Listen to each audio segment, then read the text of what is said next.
went on to join the Navy and was part of the Dayton Code Breakers, and it's pretty fascinating. I had one of my grandfathers was in the South Pacific, the other one was in Dayton, Ohio, and what their job was to break the Enigma code of the German Enigma code. And what that allowed the Allied forces to do was to go from a reactive position to a proactive position where, thank you, Brent, where they could actually predict, and they knew where the bad guys were going to be, and it was a much better position. They think the work they did in Dayton, Ohio shortened the war and saved thousands of lives. And it's kind of similar to what we want to do here. I think there's a lot of reaction to bad stuff going on in the community, and I'll get into kind of what we've done, but what we want to do is move from that reactive position and the being afraid of what's going to happen next and then just reacting to it, to moving to a proactive, what can we do to prevent the crime, what can we do to spotlight some of this criminal activity and move into more of a, we're watching them instead of them watching us. So the motivation for me to do this with my wife and my family is my 4 kids, 3 of which made it today. Andy's graduating tonight from Shasta High. I've got one at UPrep, will be a sophomore, and Joey's going to be a 1st grader at Manzanita, and then I have my 2-year-old at Munchkin University. So I think a lot about what Grandpa would think about the neighborhood now in West Reading, and how it's changed and what he would want to see happen based on his experiences. So I'm going to tell you a story. Happened a few months ago on New Year's Eve. I got a call. I was just leaving my shop, and it was my wife on the phone saying that she was standing with a teenage girl who had run across the street from the apartments across the street that we can see from our front door. And she said, "Help me. Call 911. I've been held for several days and prostituted." And I mean, my wife was going to the grocery store. It took her aback. She called me immediately after she called 911, I believe. And she had several calls with 911 that day.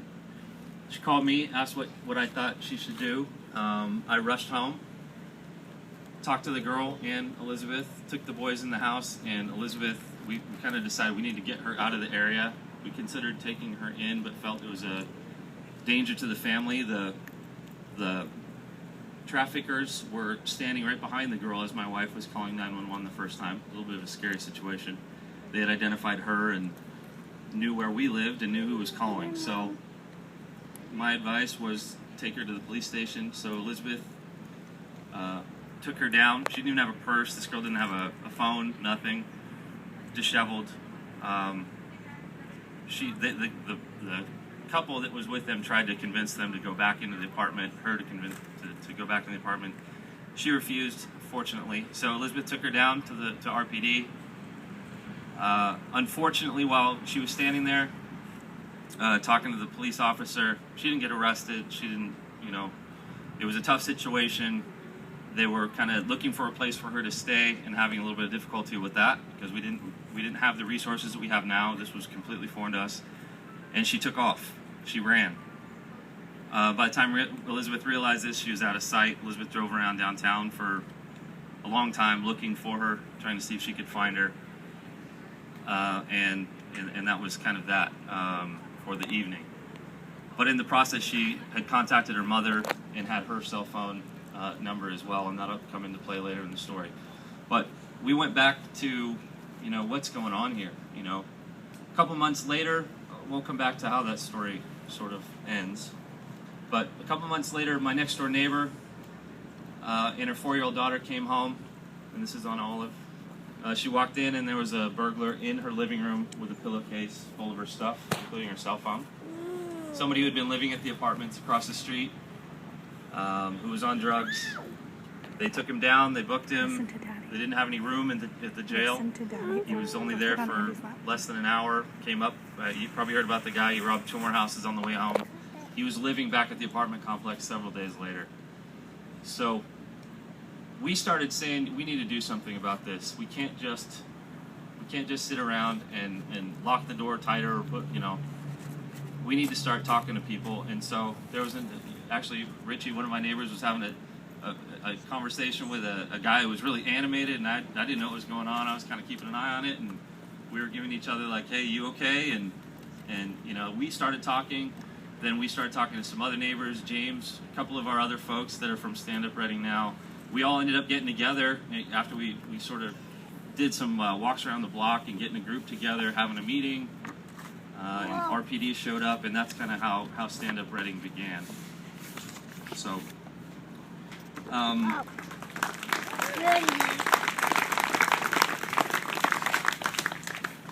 me find my place here. I'm kind of all over the place. Through there.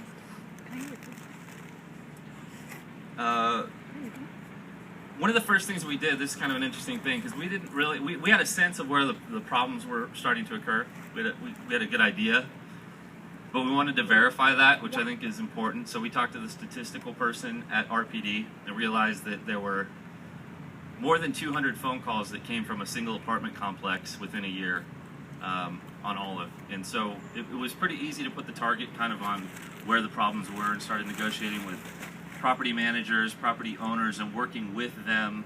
And in particular, you know, we started talking to the trafficking apartment that was going on, and started talking about public safety with all the neighbors at these meetings. And it seemed like everybody had a story. Cars have been burglarized, disturbances, people being woken up in all hours of the evening and not getting the rest they need.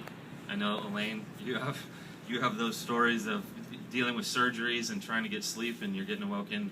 Bailey, same thing with you. You know, having disturbances late into the evening, cars burglarized, disturbances, witnessing drug deals on the street. Brent and I, when we walked the neighborhood, seeing a guy just so comfortable in his neighborhood doing a drug deal that he can do it right in front of us. But the biggest question was, what do we do about it? That's the biggest thing, was what do we do about this problem? Nobody knows. Nobody knew what to do. There was no organization in our neighborhood. And so what we decided to do was, in lieu of waiting for others to solve the problem, is that we decided to stand up and start taking a more active role in the solution. You know, there's an environment of property managers that they create at their complexes. There's the responses of the police. Those are very limited things that they can do. We see things on a daily basis, and what I saw as an opportunity, and my wife and I, we have the opportunity to see things real time and just do a lot more, to be that missing piece from what's going on with public safety. And so what we realized is we should stop complaining and start cooperating. We should stop closing the blinds and being afraid and start organizing among ourselves and opening up lines of communication. Give other people, the more vulnerable people, a phone number to call next door as opposed to just having to call 911. We should stop thinking that our responsibility begins and ends at our property lines and start thinking about whether or not our next door neighbor made it home from work.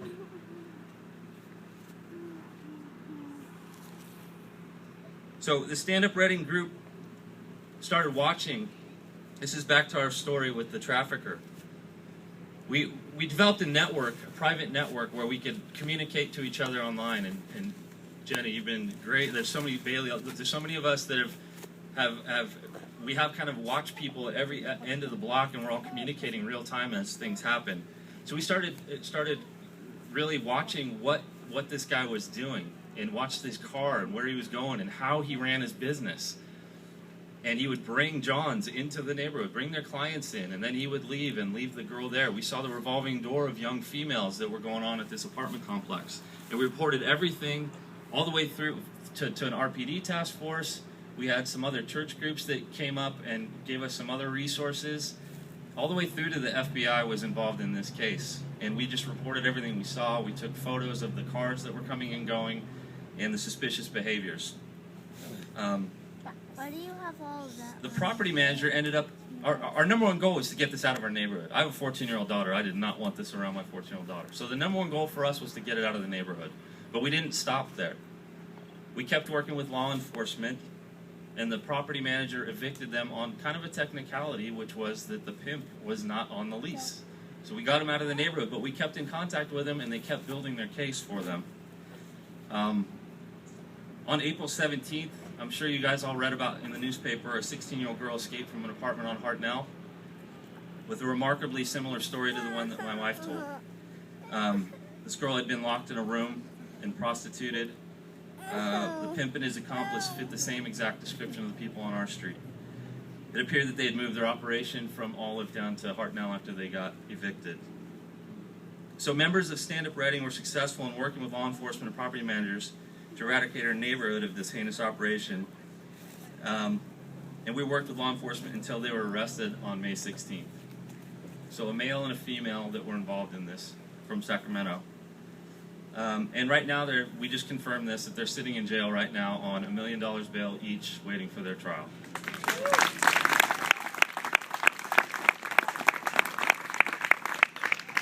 So, we have kind of a strategy, and I firmly believe in this strategy now because it works on the small scale and it works on a big scale. And a lot of that is in this great pamphlet that Brent's team put together, so good job, all the folks who worked on this. It looks amazing. Really appreciate that you used the logo, which we kind of developed for ours, which is showing a family of people walking into the front yard, because that's what we want to be able to do safely. But our strategy is this: assess, connect, and act. This is a much simpler version than this, but if you want to just kind of break it down into a very small thing, it's assess, connect, and act. Assess your situation and set the highest priority. In our case, it was definitely that there was somebody who was taking young women and prostituting them in our neighborhood. Then we connect with proper authorities and responsible parties, with property managers, with law enforcement.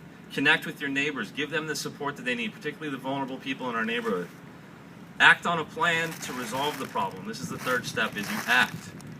Act to report the problems. If you think about calling 911, call 911. Call the dispatch. Let them know what's going on. They will triage it if they don't feel it's important or if it is. It may be part of a much bigger case that you don't know about. Act to notify others of suspicious behavior. Act to protect the most vulnerable in our neighborhoods. This is the model of what we need from other neighborhoods throughout our city. And what I can visualize is if we have this in every neighborhood in our community, we can know that when we kick somebody out of our neighborhood, that they don't end up in another part of the neighborhood, and hopefully they leave town. And that's kind of what strategy I could see with Reading. So we have another smaller success story, but it is a success story that we saw very visibly at the south end of the street here, where there was a drug dealer, the same guy that Brent and I witnessed doing his business. Again, he got evicted first. We reported over and over again to police, law enforcement. They're aware of him, but he got evicted. We got him out of our neighborhood on a technicality, and it was that he had too many visitors. His customers were coming and going constantly, parking in front of our house and walking into the apartment complex, doing business in front, handing things through windows right in front of my kids. So that was another thing where we assessed the situation. That was the next priority for us that we were looking at every day. We connected with the right people. The property manager was the most critical one, and then the law enforcement also, and then we acted and got them evicted. So we still have a lot of work to do. We're still going to continue to assess, connect, and act. There are other problems there still, and we're going to keep working on it until hopefully we get down to hopefully some of the lower level problems, some of the maybe disturbances. We recently have been designated a special project status through RPD called a POP, problem-oriented, which is problem-oriented policing project to address criminal activity in our neighborhood. And that was through Brent's team, who put us in touch with City Councilwoman Missy MacArthur, who put us in touch with Kurt Starman, who put us in touch with Poletti, and that all came through